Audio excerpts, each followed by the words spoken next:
Hey, this is Carson Templin, and you are listening to Married to the Game, best podcast around.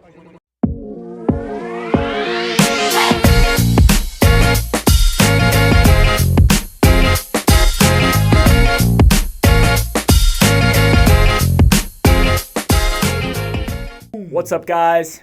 Welcome back to another episode of Married to the Game, Utah State edition. My name's Noah Smith, biggest Aggies fan of the house. I'm here with Zach Bates, Kimball Snap.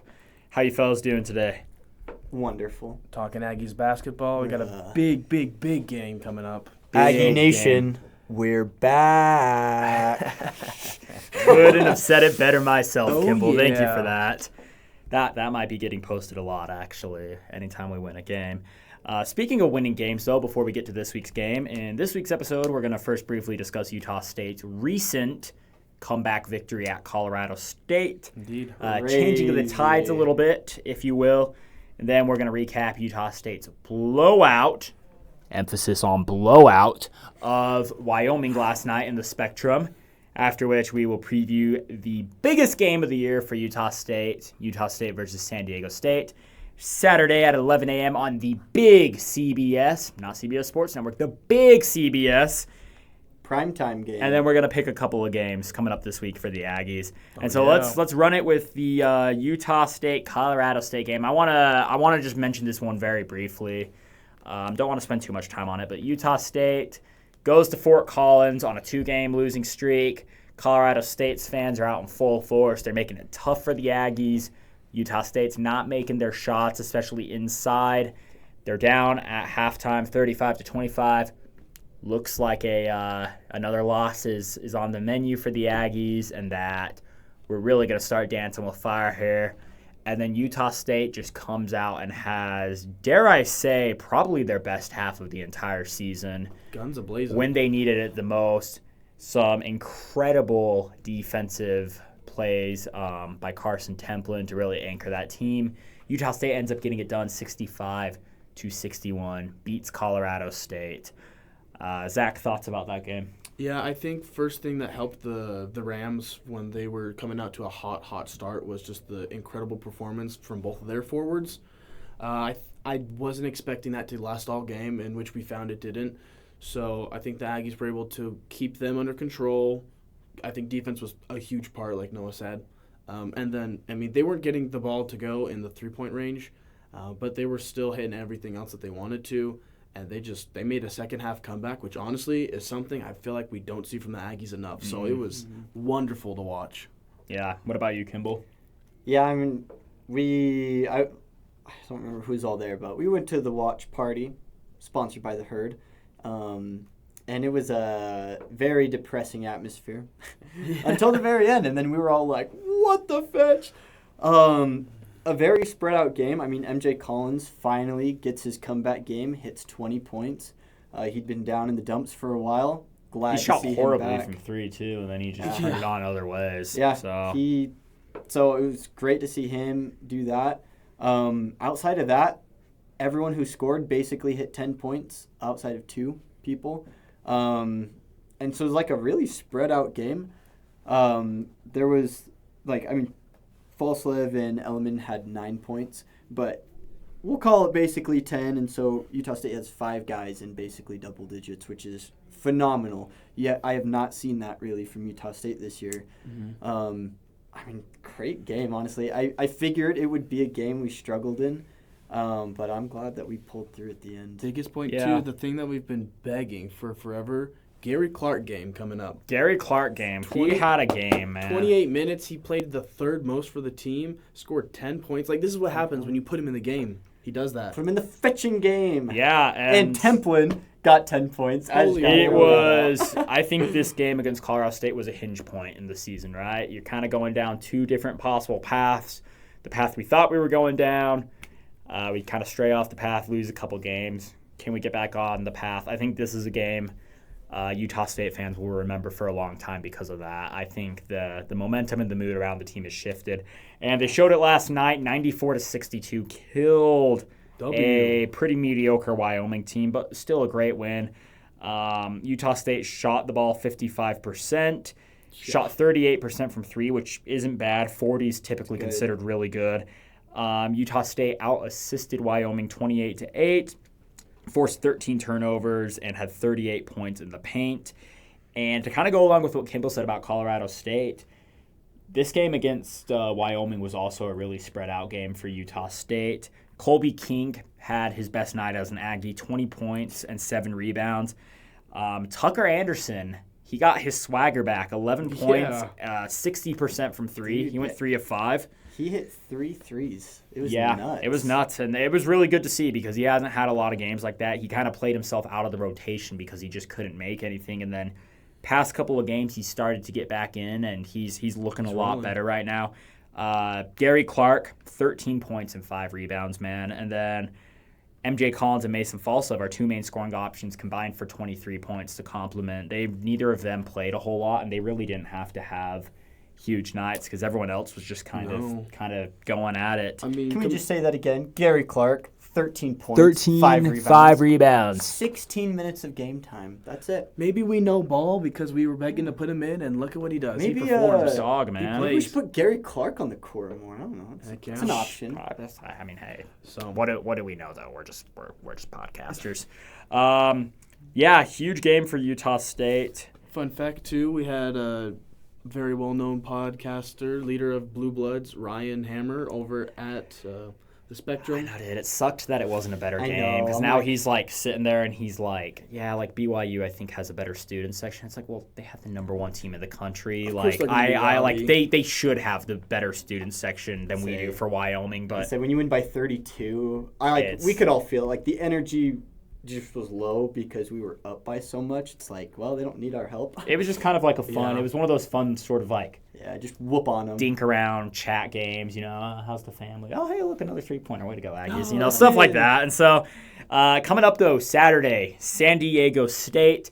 As I said in the intro, 11 a.m. Set your alarm clocks Friday night because it is going to be an early day of basketball in Logan, Utah on the Absolute big cinema. CBS. Yeah, Nice. big CBS for those of you that don't know how to read. That's Channel 2, national television.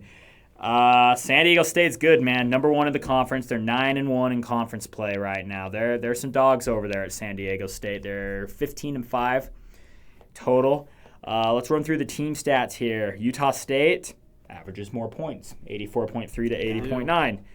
Utah State also gives up less points, 68 to 71. Darn right. Who shoots better from the field?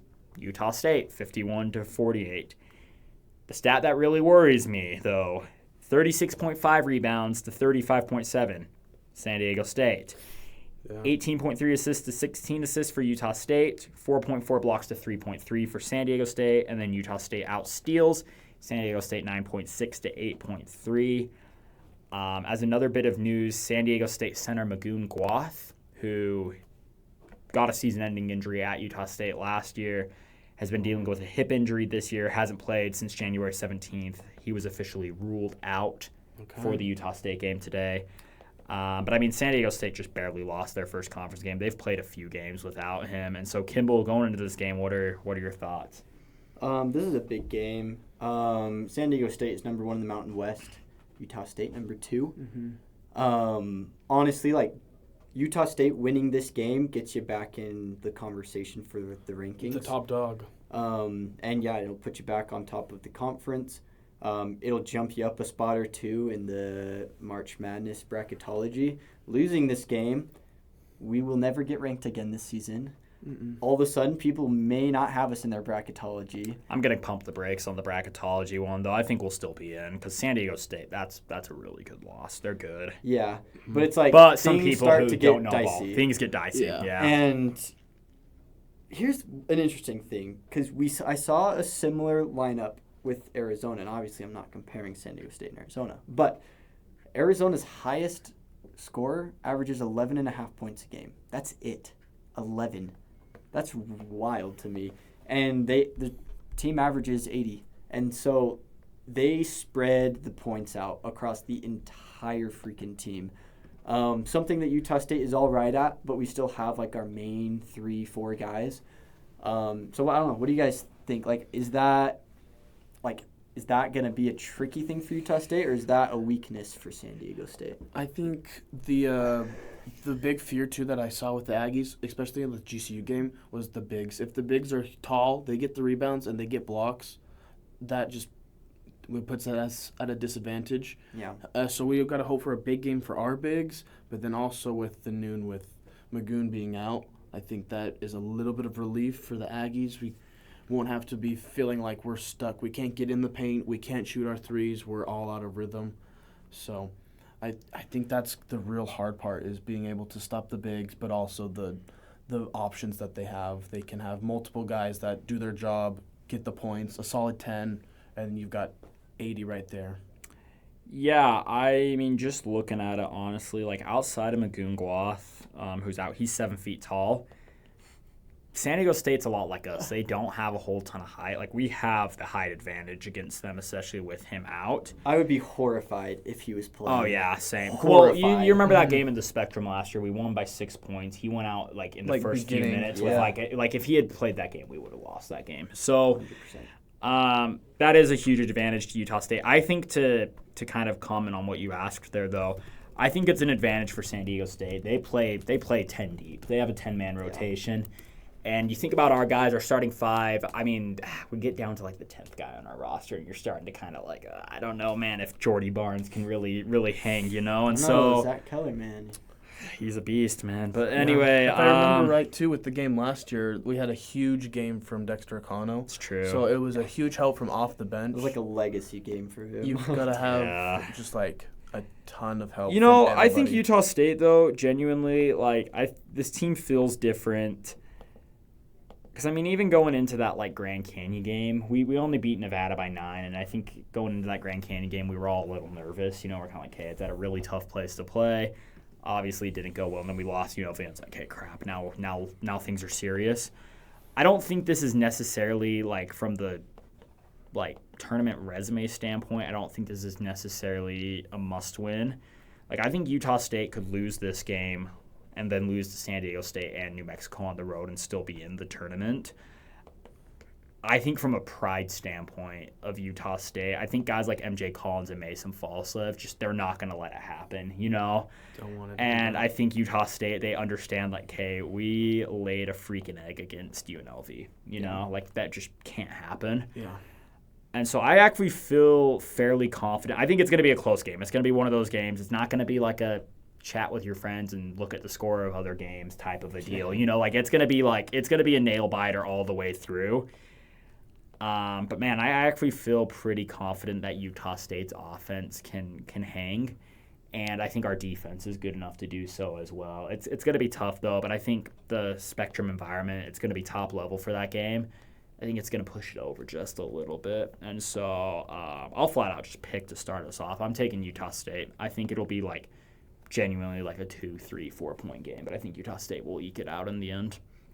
Yeah, I agree. I think Utah State was in a pretty bad slump, and they're out of the slump. And I mean, this game's been sold out for months. It sold out before the season began. Yeah, Yeah. it's like Yeah. this game. This This is the biggest rivalry in basketball for Utah State, and like I think we're ready. I think we're fully ready for the game. The fact they don't have their center is gonna be the difference. With it, I would pick San Diego State. Without him, give me the Aggies. Close though. It's gonna be one of those Slimming games where like close. we'll be talking about this game the rest of the year. For sure. What about you, Zach? I mean, if I think about last time Utah State had a whiteout game,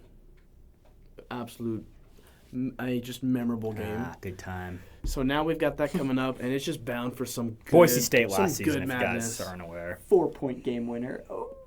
Yeah. So I think that the biggest thing really will be, I guess, how Utah State's defense can get started and stop the Aztecs early, and hopefully allow them to get that run like you normally see them do. Whenever the Aggies win, they're always up by at least 10 or so in the beginning, and they can just have a nice cushion and keep that cushion through the rest of the game.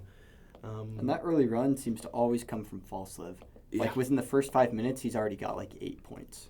Yeah, he sets the tone for sure with the team, and so if they can get their pace, their game set early, I think that's where they can really control it. Being at home, great environment, everyone's going to bring the energy. They're coming off of a great game against Wyoming. Like, this team should be feeling ready. They should be feeling good to go. I feel like the Aggies can win this one for sure. I think this one is doable. Sweet. Really quick, we probably won't get another podcast episode in before this happens, so we just want to talk about it. We turn around next Wednesday. We go to New Mexico. We play at the Pit. New Mexico, for reference, is 17-4. They're tied for second in the Mountain West with us. This Saturday, they have San Jose State on the road, which could give them some problems, but probably not. So, I mean, San Jose State almost beat us this year, though. So, like, it could happen, right? I feel a lot less confident about New Mexico at the Pit. What do you think, Kimball? Just very quickly, what are your thoughts about this game?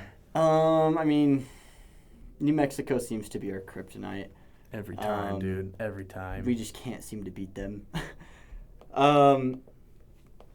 Here's the thing, though. If we can beat San Diego State and Logan, there's no reason we can't beat New Mexico on the road. But as much as it sucks, I think Utah State does go 1-1 over these next two games. That being said, somehow if we lose to San Diego State at home, I think we walk into the Pit with a huge win.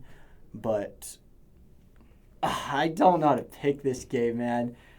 Come back to me. Let's All right. pick. I feel like both these teams, you look at the stats, it's very similar. Pretty evenly matched. We're both second. We shoot a lot better than they do, though. Yeah, we have a better percentage, but it's just these are two really closely matched teams. I feel like coming into the season, I was thinking they were going to go 1-1 with New Mexico, and so I wouldn't be surprised if they do happen to lose this one being in the Pit, but I think the Aggies could get them around the second time, but I kind of agree with you. It's just like this is the kryptonite. This is the team that no matter how good we look, we always seem to play our worst performances. Our free throw shooting's still not great. I think our big problem with teams like San Diego State and New Mexico is we don't rebound well either. I went back and watched the Wyoming game last night, and we gave up a lot of offensive rebounds for we gave up a lot of rebounds. I think we ended the game tied with them in rebounds, and we beat them by 30 points. And so it was kind of like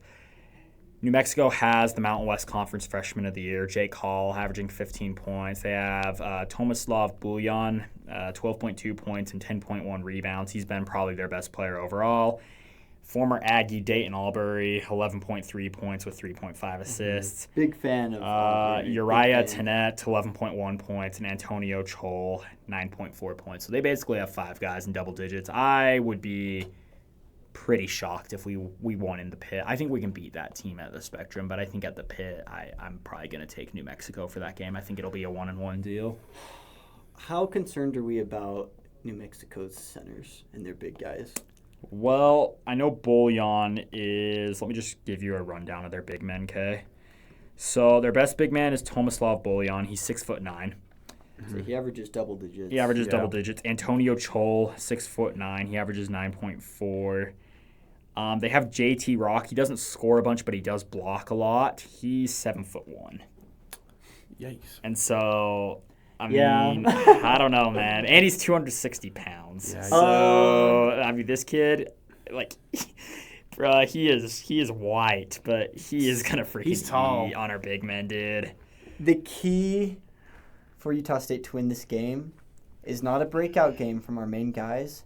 It's a breakout game from Carson Templin and Gary Clark. Both of them need to have a good game. Just rebound the fetching ball, even. We need rebounds. We need points from them. Because if they average like they did against Colorado State, if they both get 10, we can win. Utah State wins this game. But that's what I'm worried about is the size. Yeah. And that's why I'm going to go New Mexico. Okay, so I think we got New Mexico across the board at the Pit. But if we can hold our own in the paint, we're going to beat them in the field. It's just, can we beat them in the paint? And I don't think we can. Dude, that's the problem. We need a bigger big man. That's our issue. Put in Gary. Yeah, but if you're excited about this upcoming stretch for Utah State basketball, we sure are. If you're going to be at the game in the Spectrum Saturday, we sure will be. Let us know by commenting down below. Hit the bell, subscribe. Maybe we'll take a picture with you. We love our loyal fans. We'll see you guys next time. Married to the Game. Catch you later.